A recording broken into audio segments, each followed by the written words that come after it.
Bom dia a todos, bom dia a todas, sejam bem-vindos à semana número 3 da disciplina de Filosofia e Educação Física da Universidade Federal de Minas Gerais.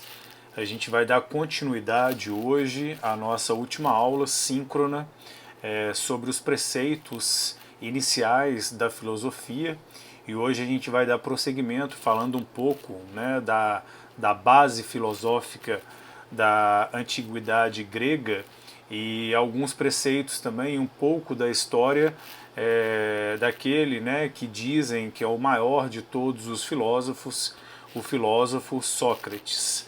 Meu nome é César Teixeira Castilho e a gente vai dar prosseguimento então a essa temática.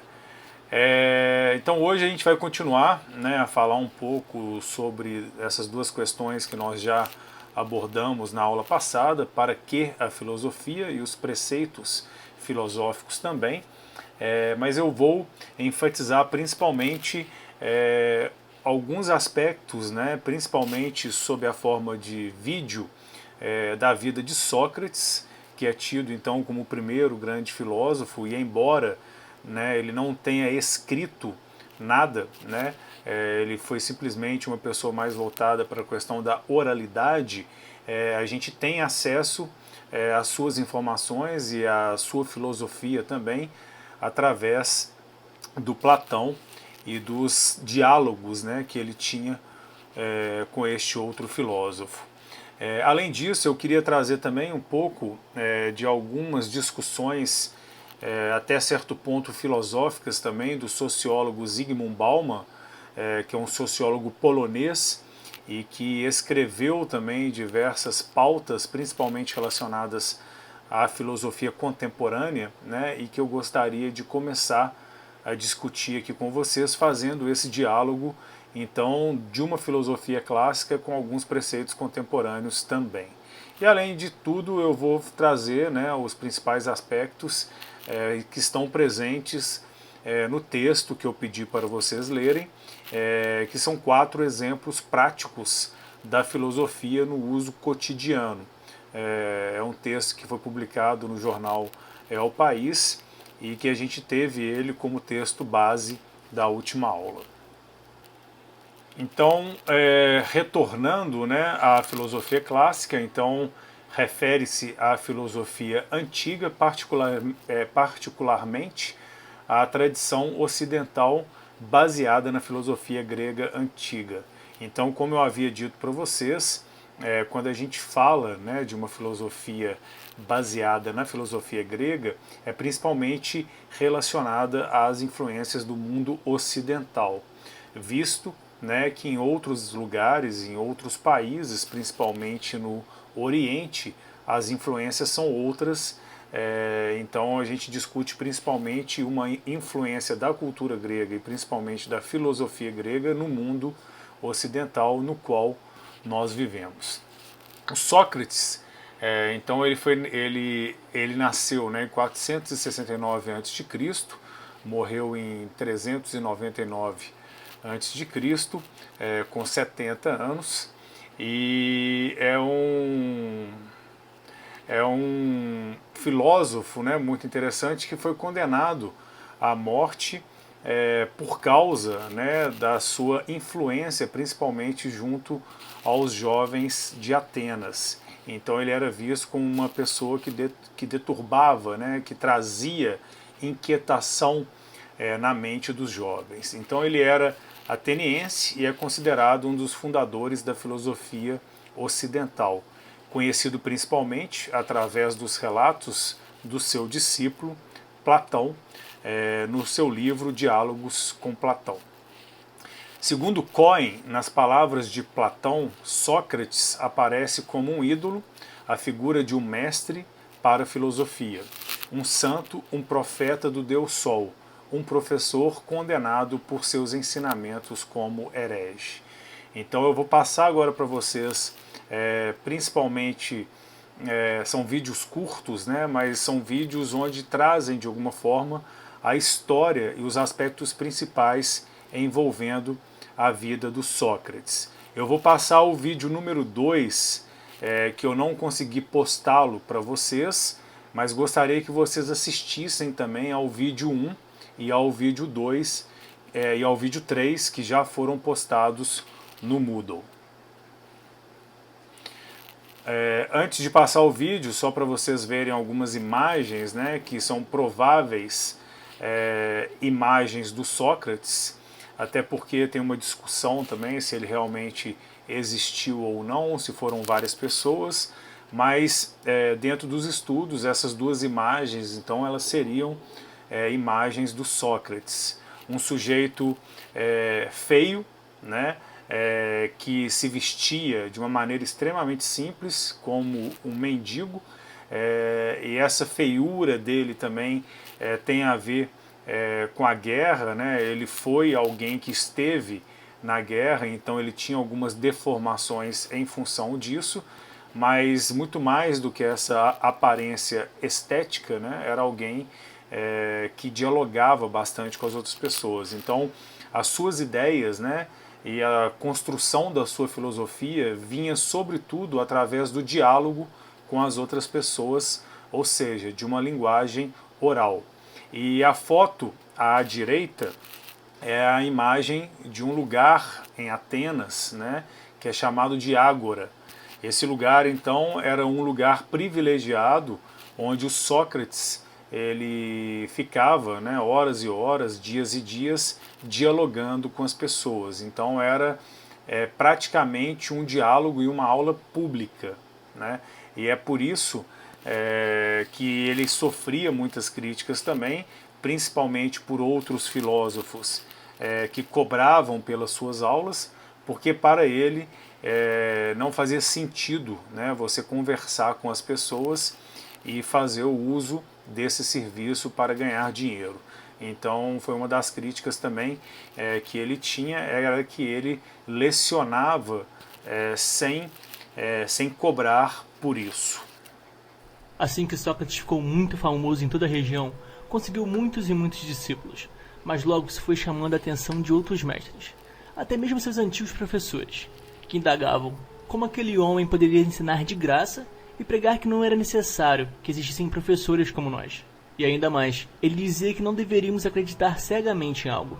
Era preciso verificar se aquilo realmente era verdade. Tal fato não era necessariamente verdadeiro só porque alguém importante estava falando. Logo, Sócrates tinha muitos inimigos. Quando Sócrates atingiu a meia-idade, ele perambulava pela Ágora, parando as pessoas de tempos em tempos, e fazia perguntas embaraçosas. Isto era mais ou menos tudo o que ele fazia, porém suas perguntas eram afiadíssimas. Pareciam simples, mas não eram. Um exemplo seria a conversa de Sócrates com Eutidemo. Sócrates perguntou-lhe se ser enganador era uma atitude imoral. Claro que sim, respondeu Eutidemo, o que para ele era algo óbvio.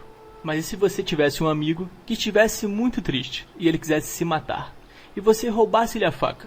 Não seria um ato enganador? Perguntou Sócrates. Sim, com toda certeza, respondeu Eutidemo. Mas fazer isso não seria uma atitude moral ao invés de imoral? Trata-se de uma coisa boa, você evita a morte do seu amigo, embora seja um ato enganador, disse Sócrates. E Eutidemo termina por concordar com Sócrates. Sócrates acaba de mostrar com um contra-exemplo que o comentário de Eutidemo de que ser enganador é imoral não se aplica a todas as situações. Sócrates demonstrou repetidas vezes que as pessoas que ele encontrava na Ágora realmente não sabiam o que pensavam saber. Em um outro momento, o amigo de Sócrates daria início a uma conversa estando totalmente certo de que teria cumprido a sua missão de vida. Mas depois de 20 minutos na companhia de Sócrates, ele iria embora totalmente confuso. Glauco, amigo de Sócrates, começa o discurso. Sócrates, ontem eu realizei minha missão de vida, eu matei meu maior inimigo. E então Sócrates responde. Que legal, Glauco, estava na hora mesmo de matá-lo. E agora que a sua vida não tem mais razão para viver, você vai se matar? E Glauco responde que não vai se matar. E então Sócrates responde. Então essa não era a sua única razão de viver. Se você ainda está vivo e quer continuar assim, você ainda tem uma razão, certo? E então Glauco responde. Sim, Sócrates, você tem razão. Acho que matar meu inimigo era apenas uma das minhas razões de viver, e não a única razão de viver. Sócrates adorava revelar os limites dos que as pessoas entendiam, bem como questionar as suposições que serviam de base para suas vidas. Para ele, era um sucesso quando uma conversa chegava ao fim e as pessoas percebiam o quão pouco sabiam.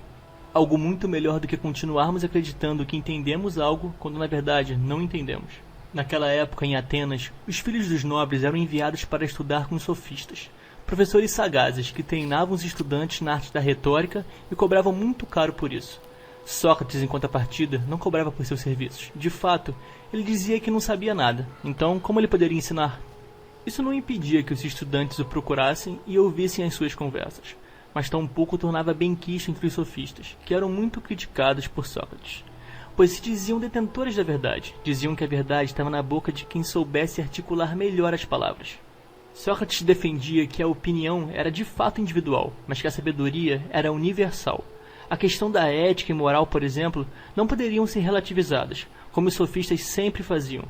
E dessa percepção de pensamento sofístico se constituiu o pensamento e o esforço socrático, fazer a aletheia, que era a verdade ou essência, superar a doxa, que era a opinião ou aparência, permitindo ao homem grego atingir a verdade. Para tanto, Sócrates fez uso dos mesmos mecanismos linguísticos que os sofistas usavam, com o claro objetivo de expô-los como falsários que empoderavam-se do conhecimento falacioso, apresentando-os, enfim, como demagogos. Sócrates diferenciava-se dos sofistas não somente por abominar pagamentos monetários em troca de seus ensinamentos, ou por identificar a sofística como um jogo de palavras que impedia a descoberta da verdade. Sócrates criticava a própria incoerência da atividade sofística, capaz de defender argumentos conflitantes no mesmo diálogo, tudo sempre com o mesmo objetivo, de vencer um discurso. Os sofistas praticavam a retórica, que era um discurso primoroso, porém vazio em conteúdo. Sócrates praticava a dialética, que era composta por bons argumentos. Na retórica, o ouvinte é levado por uma enxurrada de palavras, que, se adequadamente compostas, persuadem sem transmitir conhecimento algum. Na dialética, que opera por perguntas e respostas, a pesquisa procede passo a passo, e não é possível ir adiante sem deixar esclarecido o que ficou para trás. O termo filosofia origina-se das palavras gregas filia e sofia. Filia significa algo próximo com um aproximar-se de, um tipo de amizade, e sofia significa sabedoria. E o tipo de sabedoria valorizado é baseado no argumento, no raciocínio e em perguntas, e não em acreditar nas coisas simplesmente porque alguém importante nos disse que são verdade. Para Sócrates, a sabedoria não era ter conhecimento de diversos fatos ou saber como fazer algo. A sabedoria significava entender a verdadeira natureza de nossa existência, inclusive os limites de nosso saber. O que fazia Sócrates tão sábio era o fato de ele continuar fazendo perguntas e de estar sempre disposto a debater suas ideias. A vida, declarava ele, só vale a pena ser vivida quando pensamos no que estamos fazendo. Uma existência sem análise é adequada para o gado, mas não para os seres humanos. Sócrates recusou-se a escrever qualquer coisa, o que é incomum para um filósofo. Para ele, falar era melhor do que escrever. Palavras escritas não podem replicar, não podem nos explicar nada quando não as entendemos, ele dizia. Platão foi o discípulo mais famoso e ilustre de Sócrates.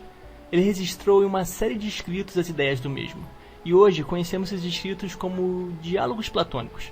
Mais à frente veremos e abordaremos cada um separadamente. Então é isso. Depois eu queria trazer para vocês também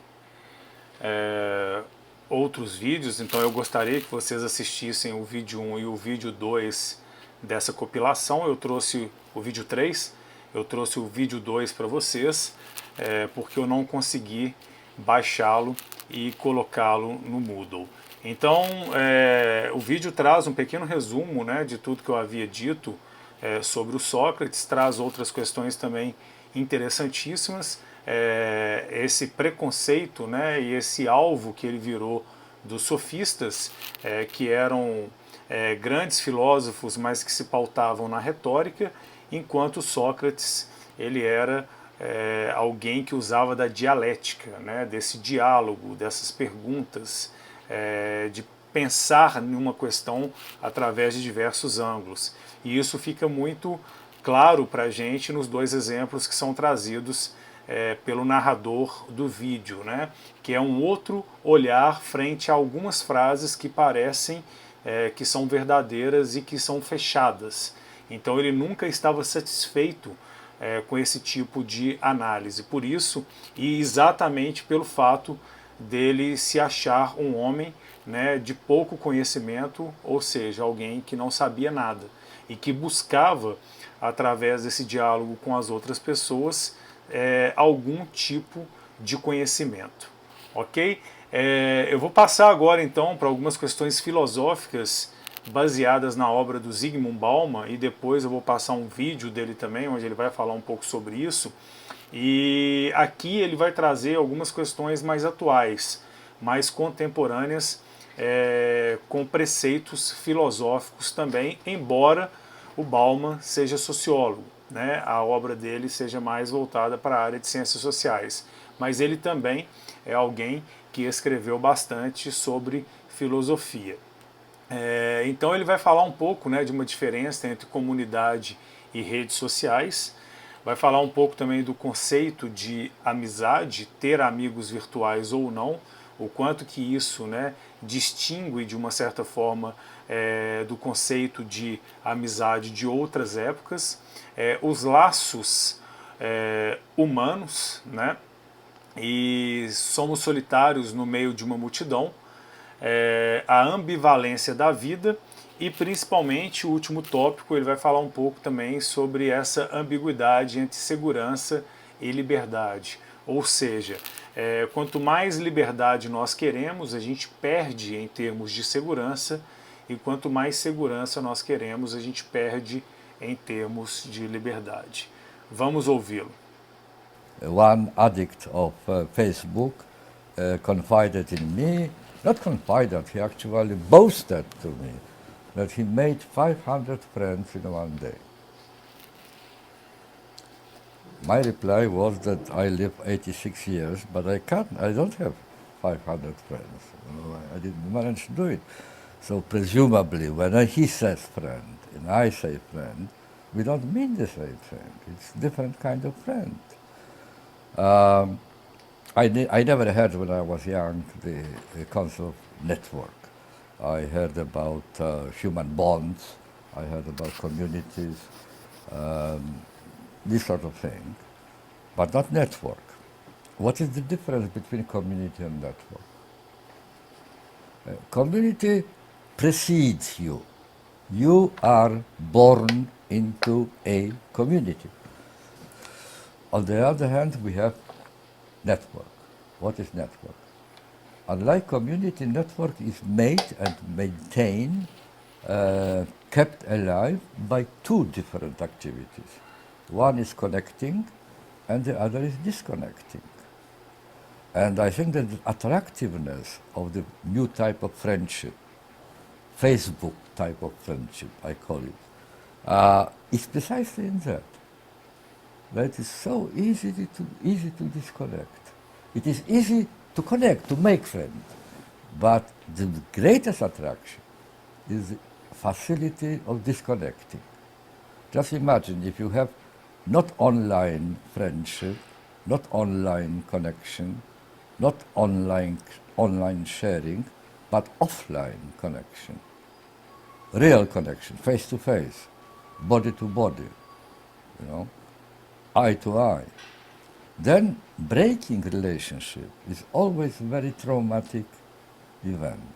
You have to find excuses, you have to explain, you have to lie very often, and even then you don't feel safe because the partner would say, well, you have no right, you are swine, you are pig, you are whatever, awful man, and so on. It's difficult, but on internet it's so easy, you just press delete and that's it. Instead of 500 friends, you have 499, but it is only a temporary irritant because tomorrow you will have another 500. That undermines human bonds. Human bonds are a mixture of blessing and a curse. Blessing, because it is really tremendously pleasurable and tremendously satisfying to have another partner on whom you can rely and do something for him or for her. It's it's some kind of experience which is unavailable to the Facebook friendship. So it's a blessing. And I think that very many young people are not even aware what they lost because they never experienced this sort of situation. On the other hand, it is a curse, because once you enter the bond, you expect to stay there forever. You swear, you take an oath, till death do us part, right? Forever. But what does it mean?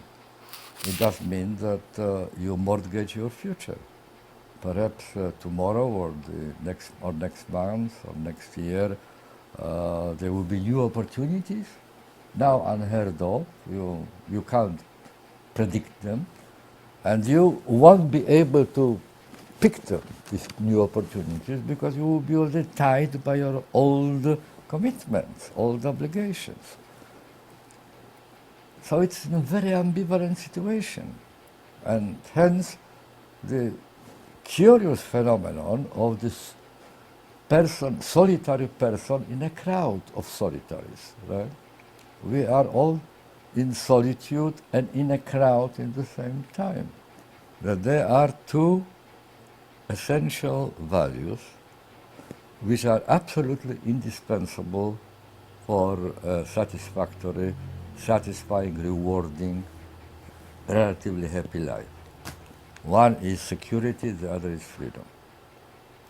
You can't be happy, you can't have a decent, dignified human life in the absence of one of them, right? Security without freedom is slavery. Freedom without security is complete chaos, inability to do anything, plan anything, even dream about anything. So you need both. The trouble, however, is that no one yet in history and on the planet found the golden formula, the perfect mixture of security and freedom. Each time you get more security, you surrender a bit of your freedom. There's no other way. Each time you get a bit more freedom, you surrender part of your security. So you gain something and you lose something. Interessante, então, na fala do Bauman, né, todas essas contradições e esses aspectos principais que ele traz e que, de alguma forma, são questões filosóficas, e eu quero trazer essas questões para a gente dialogar depois numa aula síncrona.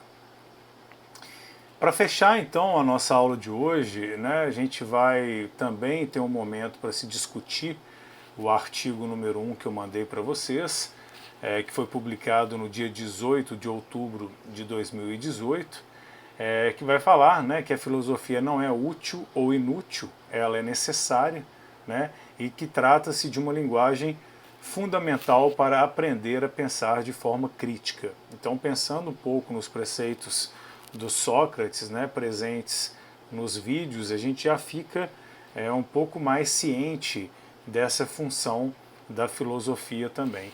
E aí eles vão trazer 4 exemplos, né, do dia a dia de questões que são filosóficas e que nos incomodam também de uma certa forma e nos faz pensar.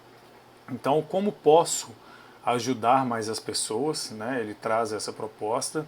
Devo participar ou não, né, das polêmicas do dia a dia no Twitter ou em outras redes sociais? Em quem posso votar? Né? Então toda essa discussão em torno do voto, né? Tem muitas pessoas que falam que não votam mais porque não acreditam em nenhuma política. Então ele traz um pouco também dessa discussão sobre a questão do voto e como devo encarar a morte, né, que é a 4ª questão que ele traz e que é a questão central, né, talvez que esteja na angústia que está inerente dos seres humanos, né, o que vai acontecer, o que vem depois. Então eu termino a aula de hoje com essas 4 perguntas, a gente vai retomá-las numa discussão síncrona e eu espero que vocês tenham gostado dessa aula da semana 3 e a gente retorna depois do nosso recesso no mês de janeiro. Boas festas para todas e para todos, se cuidem e até a próxima aula.